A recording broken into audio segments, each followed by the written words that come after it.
आज की शुरुआत पेरियार साहब को याद करते हुए उनकी जयंती पर उनकी एक लाइन से, किसी को ये अधिकार नहीं कि कोई तुम्हें नीच कहे और जो तुम्हें नीच ठहराता हो तुम उसको लात मारकर हटा दो। पेरियार ईवी रामास्वामी। चाहे वो कोई धर्मी हो या कोई भगवान ही क्यों ना हो, जो तुम्हें नीच कहे उसको लात मार दो। ये थी पेरियार साहब की लाइन। उनकी जन्म जयंती है, इसको लेकर उनको कोई समाजवादी पार्टी के ट्विटर हैंडल ने उनको ज़रूर याद किया है। जेएमएम के हेमंत सोरेन ने उनको ज़रूर याद किया है। वैसे पूरा तमिलनाडु जो है उनके रास्ते पर चलता है।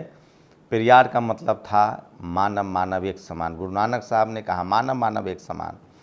गुरु घासीदास ने कहा मानव मानव एक समान। गुरु नानक साहब ने कहा no race no caste. Periyar ने उसी सब बातों को आगे बढ़ाया और मानवीय मूल्यों की रक्षा के लिए उन्होंने कहा कि अंधविश्वास और कर्मकांड से दूर रहें। नमस्कार, मैं शंभू कुमार सिंह और आप देख रहे हैं नेशनल दस्तक। ये वीडियो देखिए।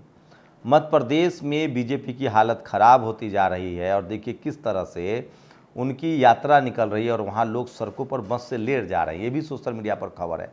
लेकिन सबसे बड़ी खबर है आज प्रधानमंत्री मोदी का भी आज जन्मदिन है।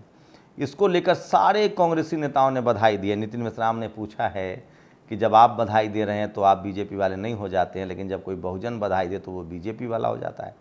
वहीं इस देश के बहुसंख्यक लोग जो हैं इसको आज बेरोजगार दिवस के रूप में भी मना रहे हैं। मंडल आर्मी ने एक ट्वीट किया है, केंद्र में SC ST OBC के बैकलॉग और युद्ध पक्त, रेलवे विभाग में 17,000, रक्षा में 8,000, राजस्व में 8,000, वित्त में 3,000, डाक में 2,000, परमाणु ऊर्जा में 857, शहरी में 555, 42,000 कुल पद जो हैं मोदी है तो SC ST OBC की बर्बादी है। बेरोजगार दिवस लोग मना रहे हैं, जो आज की सबसे बड़ी खबर है जो मैं आपको बता रहा हूँ।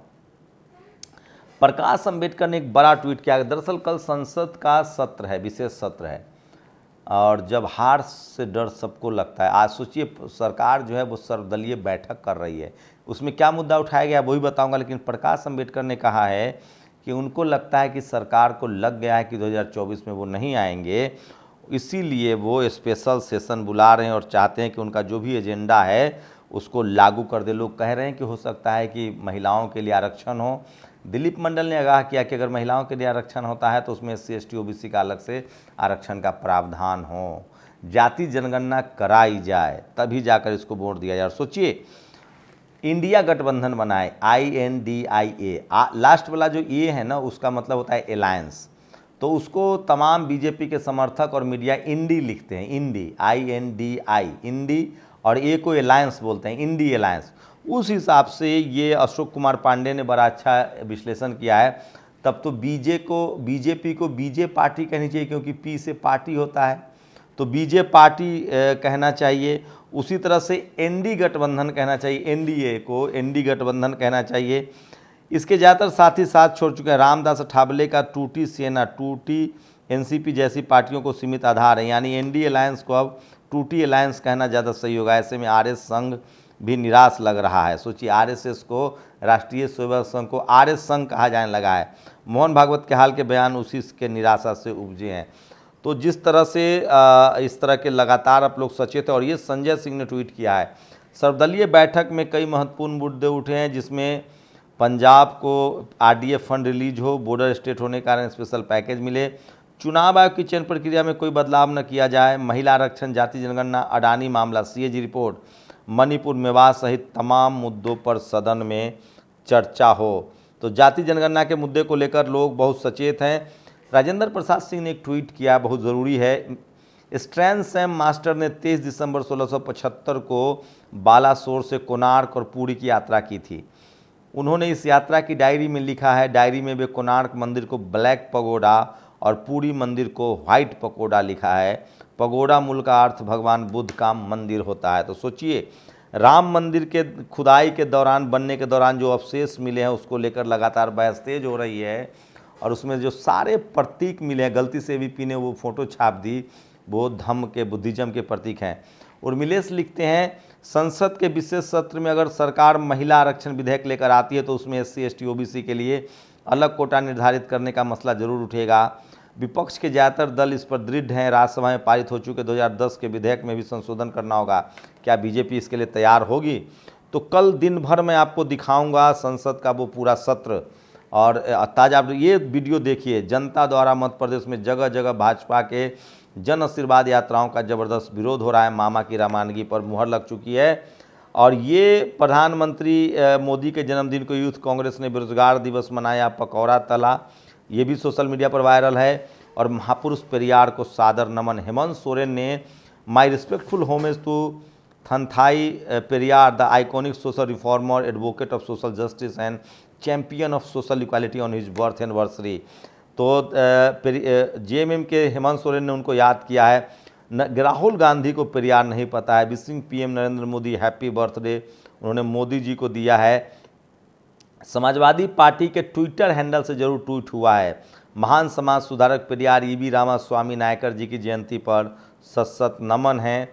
और ये देखिए आईपी एक ट्वीट है, मैडम स्मृति ईरानी कह रही हैं कि 2024 का चुनाव धर्म नहीं धर्म युद्ध है। खुद एक ईरानी पारसी से शादी की, तब इन्हें हिंदू धर्म सनातन धर्म की याद उस जवानी में शादी करते वक्त नहीं आई। इनकी बेटी गोवा के अपने होटल में गौमांस बेचती है। नाटक मंच वालों के दो चेहरे हैं। ये आईपी सिंह हैं, सवर्ण समाज से हैं, इनका ये ट्वीट है। आप लोग कितना सहमत हैं ये बताइए। राजस्थान की कांग्रेस ने आदिवासी नौजवानों को जेल में बंद करना शुरू कर दिया है।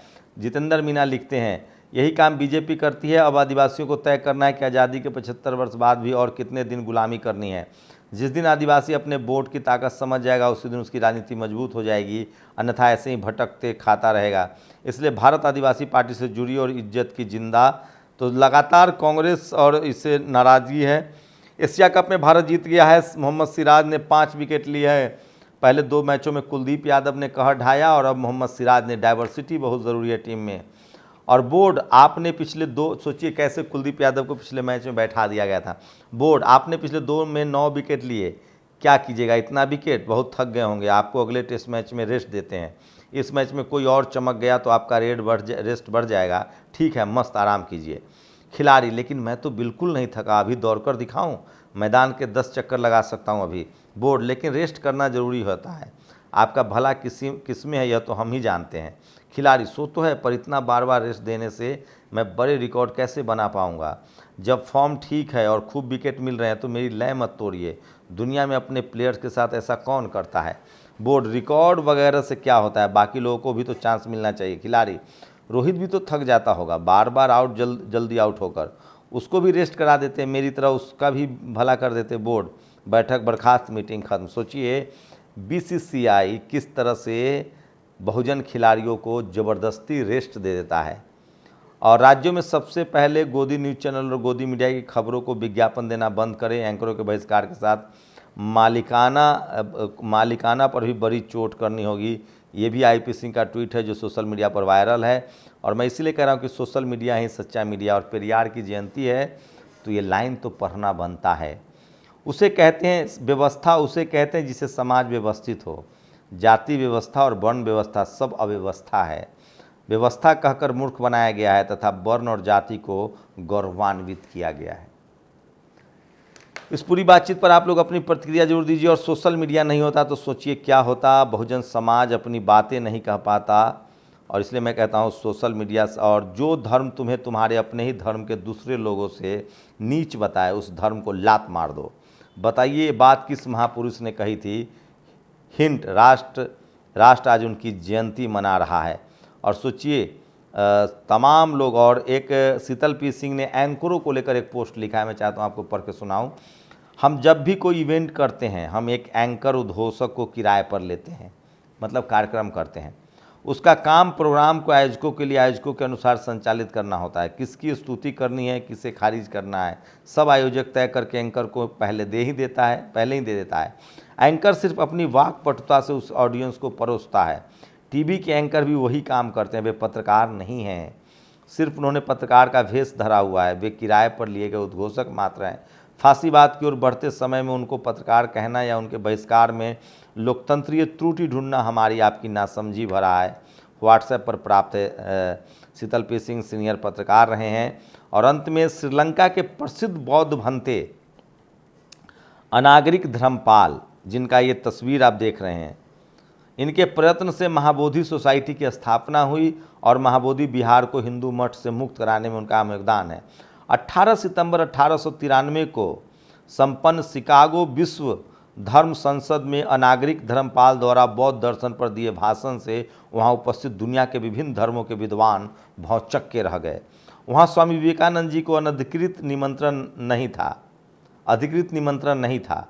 अनागरिक धर्मपाल जी ने बौद्ध भूमि से आए मित्र को आयोजकों से निवेदन कर अपने भाषण के समय में से 3 मिनट का समय बोलने के लिए दिया था। इस तरह धर्म संसद में हिंदू दर्शन पर स्वामी विवेकानंद का भाषण हुआ था। अनागरिक धर्मपाल जी के जन्म दिवस पर उन्हें कोटि कोटि नमन। तो सोचिए, तमाम जो बातें हैं, अगर सोशल मीडिया नहीं होती तो न हम जान पाते, न हम आप तक पहुंचा पाते। और इसलिए मैं कह रहा हूं कि सोशल मीडिया जो है वही सच्चा मीडिया है, सोशल मीडिया जो है वही बहुजन मीडिया है। और इसलिए मैं कहता हूं कि सब पढ़िए लिखिए, तभी आप जाकर इस पूरे खेल को समझ पाएंगे। जब तक आप पढ़ेंगे नहीं तब तक इस मकर जाल से निकल नहीं पाएंगे। और अंत में जाते जाते, चूँकि पेरियार की जन्मदिन है आज उनका, तो द साइंस जर्नी का एक ट्वीट बहुत ज़रूरी है। आज वो पेरियार की जयंती पर छात्रों को बहुत सारा तोहफा देने वाले हैं। तो उस पर पहले हमें मंदिरों में जाने पर पाबंदी थी, सार्वजनिक रूप से जो शूद्र और अछूत थे, सार्वजनिक रूप से पानी पीने पर रोक थी, हमें पढ़ने लिखने और अच्छे रोज़गार पर मनाही थी। हमारा कोई धर्म नहीं था। तब देश पर मुस्लिम और अंग्रेज़ों का शासन था। अंग्रेज़ों ने खुदाई की तो पता चला ज़मीन के नीचे से बुद्ध और बोधिसत्व निकल रहे हैं। ऐसा अंदेशा हुआ कि हमारे पुरखे वही थे जिन्हें ज़मींदोज कर हमारी यही हालत हो गई थी। तभी अचानक से जिन्होंने हम पर पाबंदियां लगाई थी, उन्हें याद आया कि पिछले जन्मों के कर्म के कारण हम शूद्र अंत्यज बना दिए गए थे। फिर पिछले 100 सालों से हम हिंदू कहने की आदत डाला गया। नतीजा सकारात्मक रहा। देश आज़ाद हुआ, सभी की देखा देखी हमें खुद को हिंदू कहने लगे। फिर गर्व से कहो हम हिंदू हैं, हिंदुस्तान का नारा लगाने लगे। फिर 1 GB, 1.5 GB, 2 GB डेटा आया और रोज़ नए इतिहासकार पैदा होने लगे। अब आज़ादी के 77 साल बाद बताया जा रहा है कि हमारा धर्म का नाम सनातन है। सनातन की खोज से निकला तो पाया कि यह तो विशेषण है जो किसी संज्ञा की विशेषता बताता है।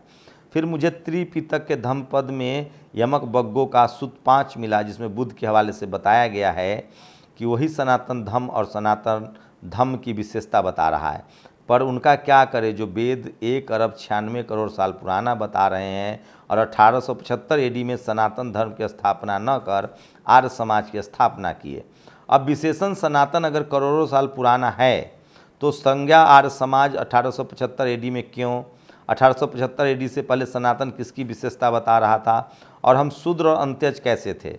इतिहास में तो नहीं थे। मतलब एक बात तो साफ है कि वेद हमारा धर्म तो कभी नहीं था, नहीं तो हमारे जीभ काटने और कान में शीशा पिघलाकर डालने की बात करने वाले हमें भी शुरू से ही सनातनी बना के रखे होते। सवाल है कि अगले 50 साल में मुझे मेरे धर्म का नया नाम क्या बताया जाएगा? ये बड़ा सवाल है जो पूछा गया है साइंस जर्नी ने। और मत्स्य पुराण का वंश, जिसमें ब्रह्मा तमाम इस तरह की चीज़ें लिखी गई है और ये तमाम जो है सोशल मीडिया पर वायरल है। तो आप लोग अपनी प्रतिक्रिया जरूर दीजिए। शुक्रिया। नेशनल दस्तक की आपसे गुजारिश है कि अगर इसको बचाना चाहते हैं तो नेशनल दस्तक को सब्सक्राइब करने के लिए रेड कलर के सब्सक्राइब बटन को दबाएं, फिर बेल आइकन की घंटी दबाएं। नेशनल दस्तक को बचाने के लिए बहुत जरूरी है कि हर खबर को शेयर करें, लाइक करें, कमेंट जरूर करें।